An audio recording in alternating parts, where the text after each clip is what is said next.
Hello दोस्तों, HDFC bank के बारे में हम लोग बात करेंगे। डिविडेंड डिक्लेयर करने वाली है एचडीएफसी बैंक और उसके बारे में तो बात करेंगे, लेकिन कुछ दिनों से शेयर प्राइस बहुत गिर रहा है एचडीएफसी बैंक में। तो यहां पर क्या हो रहा है, क्या इन्वेस्टर्स को कंसर्न होना चाहिए, चिंता होनी चाहिए, इन सब के बारे में दोस्तों डिटेल में बात करेंगे। डिविडेंड के बारे में बात कर लें। 23 अप्रैल आपको नोट करके रखना है। 16 अप्रैल को रिजल्ट आए थे क्वार्टर 4 के रिजल्ट, और ठीक एक सप्ताह के बाद में एचडीएफसी बैंक डिविडेंड डिक्लेयर करने जा रही है।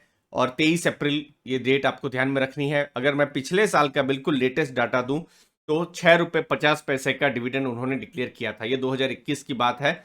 और 2020 की अगर मैं बात करूं तो उस समय में कोई डिविडेंड डिक्लेयर नहीं किया था। इनफैक्ट किसी भी बैंक ने 2020 के समय में जो है डिविडेंड डिक्लेयर नहीं किया था, क्योंकि उस समय में पेंडेमिक आया हुआ था।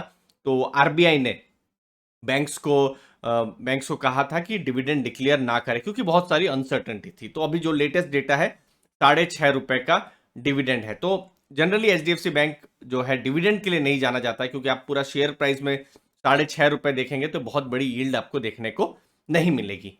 अब नंबर्स, प्रॉफिट के नंबर्स जो हमको आपको देखने हैं, समझने हैं।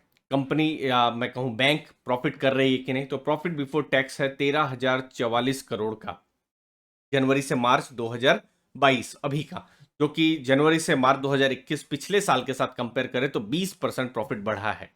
सिमिलरली नेट प्रॉफिट, मतलब आपने टैक्सेस दे दिए उसके बाद टोटल नेट प्रॉफिट हाथ में आया जो है वो है 10,055 करोड़ का क्वार्टर 4 में, जो अगेन जनवरी से मार्च 2021 के साथ कंपेयर करें तो 22.8% ये बढ़ा हुआ है। और नेट प्रॉफिट अगर आप देखेंगे, नेट प्रॉफिट मतलब पूरा फाइनेंशियल ईयर, मतलब अप्रैल 2021 से मार्च 2022, ये टोटल 12 महीनों का अगर आप प्रॉफिट्स देखेंगे, ये प्रॉफिट है 36,961 करोड़, जो कि अपने में बहुत बड़ा नंबर है। 36,000 करोड़ से ऊपर, इनफैक्ट 37,000 करोड़ से ऊपर। अब ये एक बेंचमार्क जैसा बन जा रहा है, क्योंकि बहुत सारे रिजल्ट्स आने वाले हैं। और आप देख सकते हैं कि एचडीएफसी बैंक के जो नंबर्स हैं उनके साथ कंपैरिजन में कैसे हैं। इनफैक्ट प्रॉफिट ही नहीं देखना है आपको, ग्रोथ के भी नंबर्स देखना है। जैसे प्रॉफिट, मैं नहीं कहता हूं कि बाकी सब बैंक्स के भी 36-37 हजार करोड़ के प्रॉफिट होंगे, लेकिन जैसे यहां पर 22-23% का ग्रोथ हुआ है या 19% का ग्रोथ हुआ है, तो क्या बाकी सब बैंक्स भी क्या उस हिसाब से क्या ग्रोथ कर पा रही है?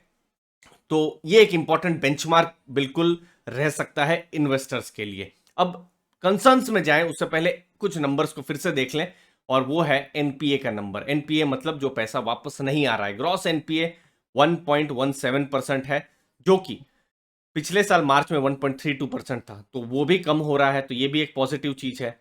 एनपीए आप देखेंगे 0.32% है। हिस्टोरिकली एचडीएफसी बैंक का जो एनपीएस है, नॉन परफॉर्मिंग एसेट्स है, जो नेट एनपीएस है 0.3 से 0.5 के बीच में ही रहे हुए हैं। तो ये भी बहुत ज्यादा नहीं बढ़े हैं। इनफैक्ट बहुत सारी बैंक्स के एनपीएस भी बहुत 1.5 से ऊपर हमने देखे हैं। एचडीबी थोड़ा सा लॉस कर रहा था, वो भी इनफैक्ट अब प्रॉफिट्स में आ गया है 1,000 करोड़ का।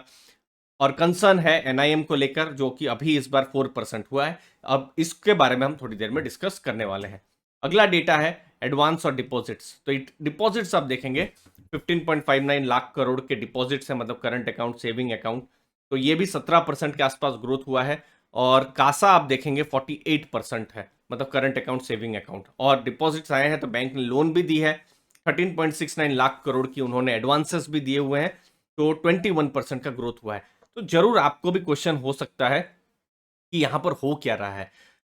यहां पर एक चीज समझना है, और ये मेरे अपने एक्सपीरियंसेस से मैं बताता हूं कि कंपनी या कोई भी कंपनी है, प्रॉफिट कर रही होती है। 37,000 करोड़ का प्रॉफिट कोई छोटा प्रॉफिट नहीं है, बहुत बड़ा प्रॉफिट है। लेकिन फिर भी शेयर प्राइस नहीं बढ़ रहा होता है। अलग अलग कंसर्न्स हो सकते हैं, लेकिन हर स्ट्रांग कंपनी ऐसे फेज से जाती है। बहुत रिसेंट में मुझे इन्फोसिस के बारे में याद आ रहा है। कोविड से पहले इनफैक्ट किसी विसल ब्लोअर ने कोई शिकायत कर दी थी, शेयर प्राइस अचानक से गिर गया था। आईटीसी बहुत ही रिसेंट है, लगभग 13-14 हजार करोड़ का प्रॉफिट कर रही है, लेकिन सब इन्वेस्टर सोच रहे हैं कि वही 200, 210, 220 में क्यों है। इनफैक्ट एक और एग्जांपल देता हूं, वो है रिलायंस का, जहां पर मेरा खुद का एक्सपीरियंस रहा हुआ है। जहां पर 2010-11 से लेकर टिल जियो, जियो तक जब तक आया नहीं था, 2016 के एंड में जियो आया था, वो 5 साल 6 साल, इनफैक्ट उससे ज्यादा रिलायंस का शेयर प्राइस बिल्कुल रेंज बाउंड ही था। लेकिन प्रॉफिट तो सब कर रहे थे, लेकिन कहीं ना कहीं मार्केट उनको एक्नॉलेज नहीं कर रही थी। तो एक चीज है कि इन सब नंबर से as a fundamental investor confidence आता है, क्योंकि डिपॉजिट भी ग्रो हो रहा है, प्रॉफिट भी ग्रो हो रहा है, एनपीए भी कम हो रहे हैं। तो ये सब चीजें कहीं ना कहीं ये सब स्ट्रांग चीजें ही हैं। मार्केट शायद उसको आज एक्नॉलेज नहीं कर रहा है, लेकिन ये एक फिर वैल्यू बाई बन जाते हैं और फिर जब अपॉर्चुनिटी आती है तो अच्छा कर सकते हैं। बट ऐसा कोई रेड फ्लैग ना 2 महीना पहले था, ना आज भी दिखाई दे रहा है। अब एक्सिस कैपिटल ने एक रिपोर्ट निकाली है और उन्होंने कहा है कि एनआईएम जो कंप्रेस हुआ है, जो हमने देखा, एनआईएम नेट इंटरेस्ट मार्जिन जो है 4.3 टू 4.1 और अब 4% हो गए हैं। तो बहुत बड़ा रीजन है क्योंकि बैंक अब जो है सिक्योर्ड लोन्स दे रही है, बहुत रिस्क नहीं ले रही है। और मैनेजमेंट जो है वो ऑप्टिमिस्टिक है कि रिटेल जो लोन है वो बढ़ेंगे और एनआईएम का इंप्रूवमेंट होगा। तो ऐसा उन्होंने कहा हुआ है जो भी मैनेजमेंट के साथ डिस्कशन हुआ था। फिर एसेट क्वालिटी जो हमने देखा, NPA best in the industry है। इनफैक्ट आप शायद गिनती में भी हम नहीं कर सकते, क्योंकि किसी भी बहुत कम बैंक्स है जिनके एनपीए जो है 1% से कम है, नेट एनपीए। इनफैक्ट अब जो शार्प फॉल हुआ है, तो 5 इयर्स का प्राइस टू बुक वैल्यू के हिसाब से भी डिस्काउंट में एचडीएफसी बैंक आ गया है। तो एचडीएफसी बैंक को थोड़ा प्रीमियम डिस्काउंट, प्रीमियम वैल्यूएशन मिलता था, तो उसके हिसाब से भी ये थोड़ा सा अभी डिस्काउंट में आ गया है। टारगेट प्राइस उन्होंने 1960 का दिया है, लेकिन कुछ कंसर्न्स भी हैं। देखिए, पॉजिटिव तो है, कहीं ना कहीं वो मार्केट शेयर को गेन कर रहे हैं, डिपॉजिट्स है, सब कुछ है। लेकिन कुछ कंसर्न्स में, जैसे एनआईएम जो नेट इंटरेस्ट मार्जिन्स जो है वो कम हो रहे हैं। तो और जो मार्जिन्स अगर जितना बढ़ते रहे उतना अच्छा है। दूसरी चीज है, अभी एचडीएफसी लिमिटेड जो कि पेरेंट है, उनके साथ उन्होंने मर्जर की भी बात कही है। तो मर्जर को लेकर भी थोड़ा सा अनसर्टनिटीज है, क्योंकि एचडीएफसी लिमिटेड मैक्सिमम उनकी तो सब होम लोन्स है। होम लोन बहुत ही हाई मार्जिन बिजनेस नहीं होता है। होम लोन 15-16% में कोई नहीं लेता है, वही होम लोन 8-9-10% के आसपास ही जाती है। तो मार्जिन बहुत ज्यादा नहीं होते, तो उसकी वजह से मार्जिन में भी कंप्रेशन आ सकता है। तो ये सब कुछ चीजें हैं। और उसके अलावा बैंक को भी कुछ एसएलआर और सीआरआर जो कैश रिजर्व रेशियो जो है उसको भी मैनेज करने के लिए कुछ और पैसों की बोरोइंग करनी पड़ सकती है। तो ये सब कुछ कंसर्न्स हैं जो कि शॉर्ट टर्म में इन्वेस्टर्स को लग रहा है।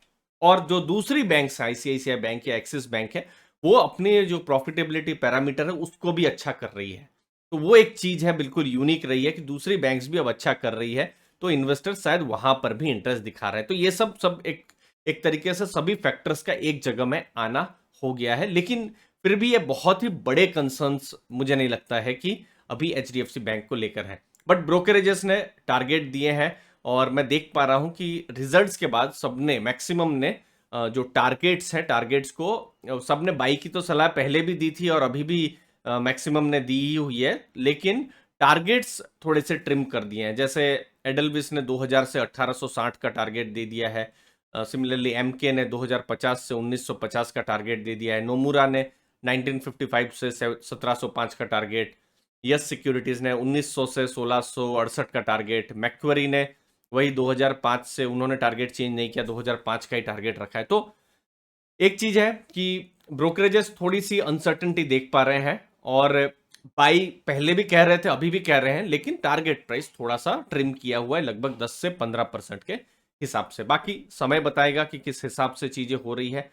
अगर आप देखें कि कोई रेड फ्लैग है, तो मुझे तो अभी कोई रेड फ्लैग तो दिखाई नहीं दे रहा है, क्योंकि प्रॉफिट्स भी कर रही है, एनपीए भी कम हो रहे हैं। ये एक फेज आता है और इन्वेस्टर के लिए यही एक लर्निंग वाला फेज होता है, और एक हर इन्वेस्टर के साथ होता है जब बिल्कुल समझ में नहीं आता है कि सब कुछ अच्छा है लेकिन फिर भी शेयर प्राइस क्यों नहीं बढ़ रहा है। और कुछ स्टॉक में कोई भी फंडामेंटल नहीं होता है, लेकिन वो अपर सर्किट मारते रहते हैं। तो ये मार्केट में होता ही है। मुझे लगता है इसीलिए यहाँ पर जो है एज एन इन्वेस्टर एक लर्निंग प्रोसेस रहता है, और ये एक अच्छा एक्सपीरियंस भी लॉन्ग टर्म के लिए हो सकता है। आपके समय के लिए बहुत बहुत धन्यवाद। थैंक यू वेरी मच दोस्तों।